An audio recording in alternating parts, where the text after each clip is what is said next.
4부는 세계 곳곳의 날씨와 기후 소식 살펴보면서 시작하죠. 기후 리포트 노광준 PD 나왔습니다. 안녕하세요. 네, 안녕하세요. 오늘은 트럼프 얘기해 주신다고요. 예. 어제 그 밤부터 많은 분들께서 정말 트럼프가 이런 말을 했느냐, 뭐 기후 변화를 부정을 하느냐, 아하, 네. 뭐 이렇게 말씀을 하셔서 오늘 이렇게 그러니까 뭐 트럼프 분석에 대해서 뭐 이런 전문가가 이런 말을 했다, 저런 전문가가 저런 말을 했다, 이거보다는 트럼프 본인이 그동안 기후에 대해서 무슨 말을 했는가. 아하, 트럼프가 직접 무슨 말을 예, 했는지. 그 원문을 찾아서 소개해드리고 네네. 직접 판단해 보실 수 있게 그렇게 했습니다. 제목은 트럼프의 기후 세계관.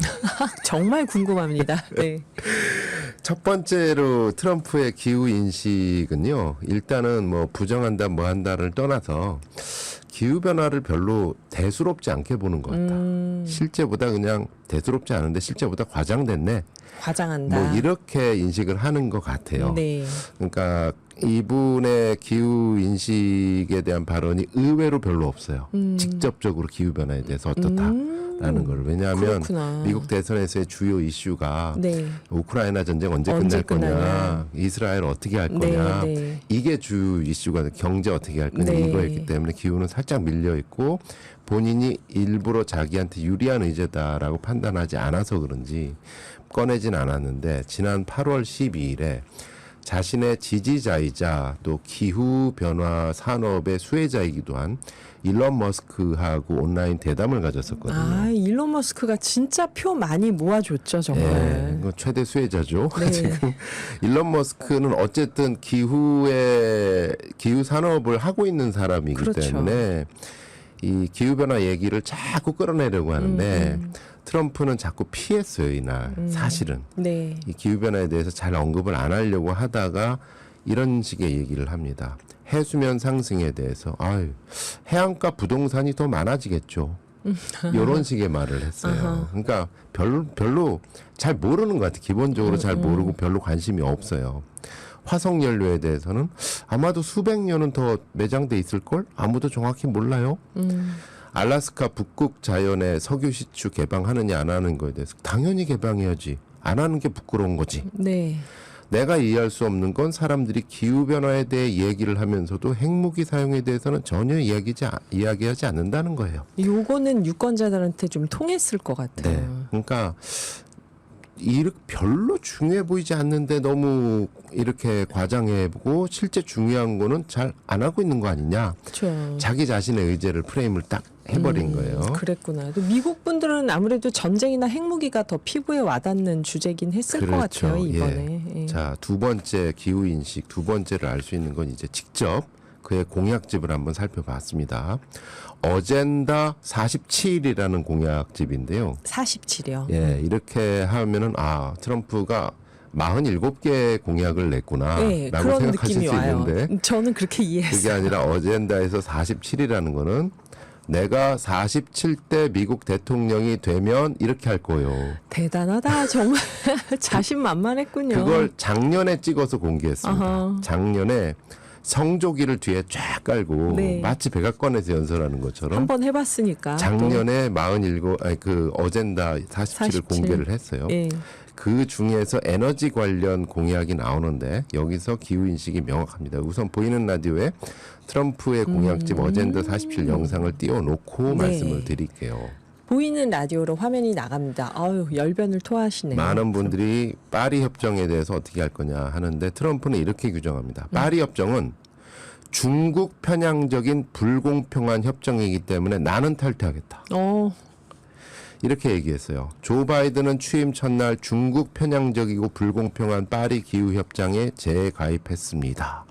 하면서 이후에 블라블라블라 하면서 바이든은 석유, 가스 임대 비용을 인상시키고 시추 가능 면적을 줄였습니다. 나는 반대로 하겠다라는 거죠. 그래서 해설기사 트럼프는 끔찍하게 불공평한 파리 기후협정에서 다시 탈퇴할 것이다.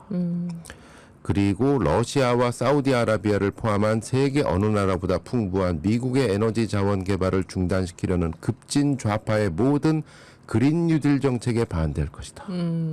그러니까 그린 뉴딜 정책을 급진 좌파의 중국, 러시아 돕기 정책 정도로 이해를 하고 얘기를 하는 거예요. 자, 트럼프의 기후인식 세 번째. 다 자연스럽게 이제 이해가 가셨을 겁니다. 기후 규제를 강화하고 녹색 성장을 강조해온 그린 뉴딜을 나는 안 하겠다. 이거를 인플레이션을 촉진하고 중국만 돕는 정책이다. 이렇게 간주를 하고 있는 게 그의 세계관입니다. 네. 그러면서 이런 얘기를 합니다. 조 바이든의 가미가제식 기후 규제는 인플레이션을 촉진하고 우리 경제를 중국에 넘기고 있다. 이렇게 얘기를 하고 사람들의 불안함을 탁탁 찔렀네요. 중국, 가미가제, 일본. 있습니다. 네. 그리고 중요한 공약이 그러면 어떻게 할 거냐. 나는 취임 초기부터 미국을 지구상에서 가장 에너지 비용이 싼 나라로 만들겠다. 그래서 구체적으로 미국 내에 있는 화석 연료와 핵 발전을 활성화시키고 괜히 중국만 돕고 물가만 올리는 그린 뉴딜, 전기차 보조금 제도를 철폐하겠다. 이런 식으로 얘기를 합니다. 그래서 직접 워딩은 대통령으로서 저는 미국이 지구상 어느 산업 국가보다 에너지 비용이 가장 낮은 나라가 되도록 하는 국가적 목표를 정할 것입니다. 이제 우리는 중국과 맞먹을 뿐 아니라 중국보다 훨씬 저렴할 것입니다. 에너지가 더 많아지면 인플레이션이 낮아지고 일자리도 더 많아질 겁니다. 태양광을 막 대량으로 건설해가지고 에너지 비용을 낮출 수도 있지 않나요? 그렇죠. 그래서 제가 마지막에 미스터리로 네. 트럼프 정책이 워낙 이 양반이 하다가 갑자기 돌출 그렇죠. 정책이나 이런 걸 하니까 그렇죠. 베트남까지 가서 김정은 위원장 만나고 갑자기 안 하고. 그러니까 저도 이 대목을 읽다가 네. 지구상에서 가장 저렴한 에너지는 앞으로 석유가 아닐 텐데 그러니까요. 예, 이런 의문이 들었고요. 일단 에너지 비용을 낮추겠다. 에너지 비용을 낮추겠다. 요거로 표심을 확 얻기 위해서 예. 이렇게 공약을 했고요.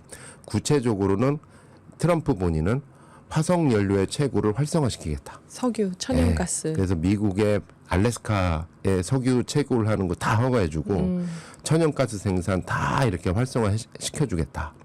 그다음에 뭐 은행에서의 임대 비용부터 해가지고 행정부가 할 수 있는 모든 지원을 다 하겠다. 이런 식의 얘기를 하고요. 네. 반면 그린 뉴딜 정책은 없애겠다. 없앨 수 있는 한 없애겠다. 그래서 심지어 그 IRA 인플레이션 억제책으로 바이든 정부에서 어떤 정책까지 추진했냐면은 네. 그 집집마다 이제 그 가스레인지를 네. 이 전기 인덕션으로 바꾸는 거 이것까지 지원을 해줬거든요. 네. 그러니까 가스레인지에서 이제 그 화석 연료가 나오고 배출이 되고 또 서민들 건강에 안 좋다. 그래가지고 인덕션으로 지원을 하면은 정부나 주정부에서 지원해 주는 건데 요것도 그냥 나 없애겠다. 의미 없다. 고품질 식기세척기, 샤워기 뭐 이런 거에 대한 규제까지 나는 없애겠다. 뭐 이런 식으로 이제 그린 뉴딜 정책에 대해서 없앨 것을 경고를 한 적이 있습니다. 반면 핵 발전은 활성화시키겠다. 그의 그 트럼프 대통령이 역대 최고치를 기록한 핵 에너지 생산을 지원하기 위해서 핵규제위원회를 현대화하고 소형 모듈형 원자로에 투자할 예정이다. 요게 이제 공약 내용에 들어가 있는데요. 네. 종합적으로 보면은 가장 싼 에너지 비용이 가장 싼 나라를 만들겠다. 그러기 위해서 화석 연료 키우고 물가만 올리는 그린 뉴딜 정책은 없앨 수 있으면 계속 최대한 없애고 핵 발전 활성화시키겠다. 여기서 변수가 등장하는데 과연 가장 싼 에너지가 석유, 가스 그리고 핵발전일까? 그렇죠. 예, 앞으로. 이거는 시장에서의 만만치 않은 저항이 예상이 되고 네. 이거에 대해서도 또 트럼프는 어떻게 대응할지 관심사로 보여지고요. 실제로 선거 중간에도 입장 변화를 한 적이 있었죠. 전기차요? 예, 나 전기차 싹 없애겠다, 지원 없애겠다 하다가 갑자기 이런 말을 했습니다. 나는 전기차를 지지합니다.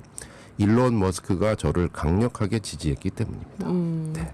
그리고 그 얘기 하셨잖아요. 트럼프 지지세가 강한 주들이 이 바이든 정부 때 태양광 지원을 받아서 네. 재생에너지 발전을 시작하려고 하고 있었다. 그래서 뭐 이제 배터리 어떻게 되느냐 이거에 대해서는 사실 IRA라고 네. 그 인플레이션 그 지원 법안 자체인데 이거를 건드리는 거는 사실 행정부에서는 건드릴 수가 없는 거고 상원 하원의 합의가 있어야 되는 건데 물론 상하원도 공화당이 많이 다수당이 되긴 했습니다만 네. 말씀하신 대로 공화당 우세 지역에서도 이미 바이든 정책의 재생에너지 정책이나 배터리 2차 전지 정책으로 톡톡히 재미를 보고 있기 때문에 시장에서 이거 어디까지 뭐 대통령이 무소불위로 완전히 하지는 못한다라는 분석도 많이 나오고 있습니다. 네. 실제로 트럼프 재임 기간에 미국의 녹색 산업 같은 경우는 더 성장을 했다라는 통계도 있었고요. 아하.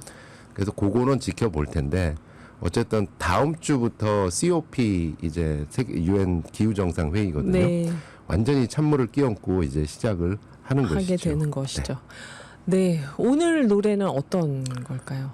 우리는 어디로 가고 있는가, 어디로 가야 될까 모르실 때 들으면 딱 좋은 노래가 있습니다. 기대가 됩니다. 조용필님의 어제 오늘 그리고. 네. 감사합니다. 노광준 PD였습니다.